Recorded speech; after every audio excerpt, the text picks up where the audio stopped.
Keluarga yang saya hormati, terimalah salam di dalam Dharma, Namo Sang Hyang Adi Budaya, Namo Buddhaya.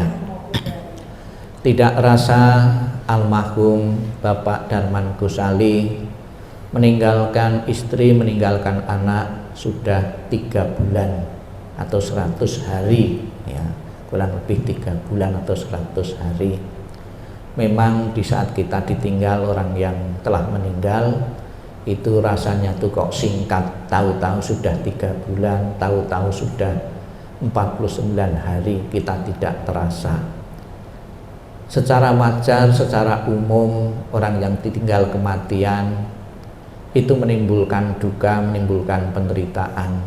Lebih-lebih keluarga juga tidak banyak, punya putra tunggal saja, pasti akan menimbulkan gejolak, akan menimbulkan rasa duka, akan menimbulkan rasa sedih yang berkepanjangan. Itu sudah manusia wajar ketika kita ditinggal pergi, orang yang dicintai, orang yang berarti di tengah-tengah keluarga. Namun perlu disadari bahwa ditinggal kematian suami, ditinggal kematian seorang ayah, bukan saja terjadi dalam keluarga Anda saat ini. Banyak keluarga-keluarga yang lain dari zaman dulu, saat ini maupun yang akan datang, anggota keluarga kita akan meninggalkan satu persatu.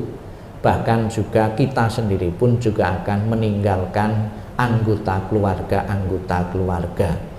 Namun secara pasti memang kita tidak tahu kapan. Ada yang mendadak. Kalau seseorang yang meninggal itu mendadak, pasti menimbulkan penderitaannya jauh lebih besar daripada meninggalnya didahului satu penyakit yang sudah berbulan-bulan bahkan bertahun-tahun.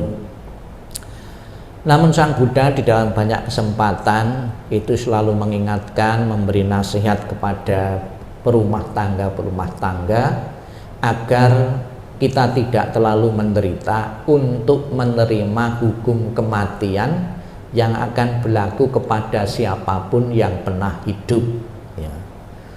Harus segera bisa menerima. Semakin kita tidak bisa menerima kematian dari salah satu anggota keluarga, baik itu suami atau ayah, kita semakin akan menderita. Kita akan semakin menderita kerugian-kerugian karena kita setiap hari hanya sedih-sedih memikirkan beliau yang sudah tiada.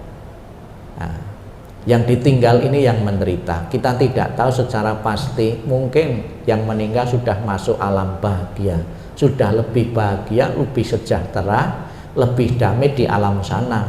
Namun yang ditinggal ini kita tidak bisa menerima, semakin menderita. Maka agar tidak semakin menderita, tidak semakin sedih, segeralah bisa menerima kematian, bahwa kematian ditinggal suami maupun ayah itu juga terjadi di keluarga-keluarga yang lain karena sudah menjadi hukum alam. Namun rasa bakti, rasa terima kasih kepada yang telah meninggal dapat kita lakukan kapanpun, ya. Dapat kita lakukan, dapat kita berikan kapanpun. Namun di dalam tradisi masyarakat Indonesia ada hari-hari tertentu seolah-olah sebuah hari yang sudah disepakati secara umum, ya. Hari apa untuk menyatakan bakti dan hormat atau mendukung orang yang telah meninggal itu?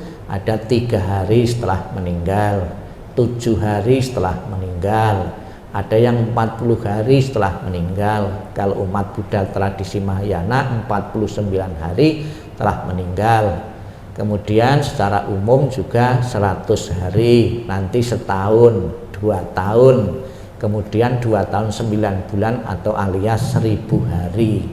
Kemudian di saat tahun-tahun berikutnya coki atau tanggal kematiannya. Kemudian juga ada wihara memfasilitasi dengan acara cengbing, acara ulambana. Ini acara-acara ini adalah untuk membantu seseorang yang telah meninggal, baik yang kita kenal maupun yang tidak kita kenal. Ibarat seseorang yang meninggal apabila belum telah di alam bahagia, itu seseorang yang sedang mengalami kesulitan tenggelam di dalam air. Dapat kita bayangkan seseorang yang tenggelam di dalam air tentunya sangat perlu bantuan kita.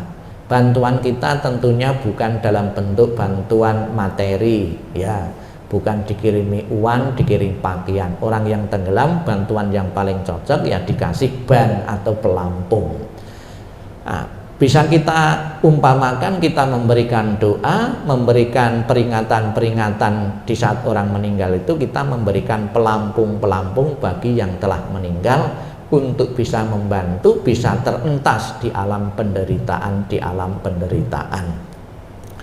Namun Bapak Ibu, tidak selamanya orang yang keluarga yang ditinggalkan itu bisa mengerti, bisa melihat secara langsung arwah seseorang yang telah meninggal itu terlahir di alam mana.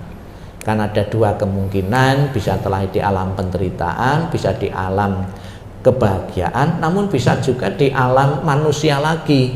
Nanti suatu saat nanti misalnya punya cucu, punya cucu cicit, itu bisa juga leluhur-leluhur kita, ya, itu bisa masuk dalam keluarga kita lagi sebagai cucu, sebagai cicit dan lain sebagainya. Di zaman Sang Buddha pun juga ada keluarga yang tidak mengetahui ternyata ada leluhur-leluhur yang masih mengalami atau terlahir di alam penderitaan, yaitu leluhurnya Raja Bimbisara. Leluhur Raja Bimbisara itu minta bantuan kepada keluarga Raja Bimbisara untuk dikirimi pelimpahan jasa. Ya karena tidak kasat mata, leluhur-leluhur dalam bentuk arwah tadi yaitu datang di luar dinding istana, namun tidak tahu ada lagi di perempatan-perempatan jalan, di muka-muka pintu, ketika di istana raja itu diadakan pesta, diadakan jamuan-jamuan. Raja menjamu tamu-tamu ini mendapat kebaikan, ya, kebaikan itu bisa bermanfaat, berguna bagi leluhur-leluhur keluarga apabila dilimpahkan. Kalau raja mendapat kebajikan tidak dilimpahkan, ya tidak ada gunanya, tidak berguna bagi leluhur-leluhur yang telah tiada. Maka ketika Raja Bimbisara ketika minta saran kepada Sang Buddha mengatakan bahwa suara-suara yang mengganggu istana itu adalah leluhur-leluhurmu dalam banyak kelahiran dan kehidupan yang lalu yang minta pelimpahan jasa. Maka Sang Buddha pun mengatakan, memberi nasihat kepada Raja Bimbisara demikian di dalam bait ketiga halaman 18. Demikianlah mereka yang berbelas kasih memberikan kerabatnya minuman dan makanan murni yang berlimpah tepat pada waktunya. Semoga ini semua menjadi milik para kerabat, semoga mereka berbahagia. Seolah-olah sudah kesepakatan di 100 hari ini keluarga memberikan persembahan-persembahan makanan ini agar lebih maksimal. Persembahan-persembahan yang dipersembahkan keluarga ini nantinya jangan dimakan sendiri. Jadi berasal dari keluarga, jangan dimakan sendiri agar lebih bermanfaat, berguna bagi leluhur kita. Setelah dipakai persembahan-persembahan ini hendaknya dibagikan oleh orang sebanyak mungkin, ya. Bisa anak-anak wihara, bisa anak-anak jalanan, dan siapapun. Dari membagi itu Bapak Ibu mendapatkan kebaikan. Kebaikan ini dengan dalam hati dikatakan, kebaikanku membagi makanan ini kulimpahkan kepada leluhurku, yaitu Bapak Darman Gosali. Semoga dengan kekuatan kebajikan yang kuperbuat ini segera mendorongnya telah di alam bahagia. Kalau kita membagi makanan, di sana pun Pak Darman mendapatkan makanan. Kalau kita membagi buah, di sana pun mendapat buah-buahan dan lain sebagainya. Itu baru berguna dan bermanfaat bagi leluhur. Namun tidak sedikit di kalangan kita kadang-kadang salah paham, ya, dipersembahkan untuk leluhur tapi dibawa pulang lagi. Manfaatnya apa? Kan tidak ada. Dalam filosofi Buddhis bahwa kebaikan yang kita perbuat itulah yang berguna dan bermanfaat bagi leluhur yang telah tiada. Tidak dalam bentuk makanan, juga bisa bentuk uang. Misalnya di jalanan ketemu orang miskin, Saya memberikan dana, memberikan uang kepada orang miskin ini, dana kebajikan memberi kepada orang miskin ini kulimpahkan kepada leluhur keluargaku yang telah di alam penderitaan. Bisa juga pada kesempatan ini, peringatan ini dengan membaca kitab suci, ya. Dengan kebajikanku membaca kitab suci ini, kebaikannya kulimpahkan kepada leluhurku. Dengan kebajikan-kebajikan sebanyak mungkin dilimpahkan kepada leluhur keluarga, itu peluang untuk terlahirnya di alam bahagia leluhur itu semakin besar pula. Inilah yang saya sampaikan tentang hikmah dari pelaksanaan peringatan 100 hari almarhum Bapak Darman ini. Semoga setelah terlaksananya acara ini, keluarga, istri maupun anak-anaknya merasa puas dan lega, karena di 100 hari ini bisa menunaikan kewajiban keluarga, mengingat leluhur. Seandainya leluhur masih di alam penderitaan, mudah-mudahan akan segera terwujud terlahir di alam bahagia, dan setelah terlahir di alam bahagia selalu memberikan doa restu kepada keluarga yang ditinggalkan untuk mempunyai kekuatan, untuk mempunyai harapan-harapan yang baru lagi, menata kehidupan kembali jauh lebih sukses, lebih bahagia. Selamat jalan almarhum, semoga jalan yang koloi lapang dan terang. Sadu, sadu, sadu. Marilah kita akhiri dengan memberikan penghormatan dengan membuka setengah badan sebanyak 3 kali. Hormat pertama, hormat kedua, hormat ketiga. Terima kasih. Namo Amitabha. Ya. Mau foto bersama silahkan.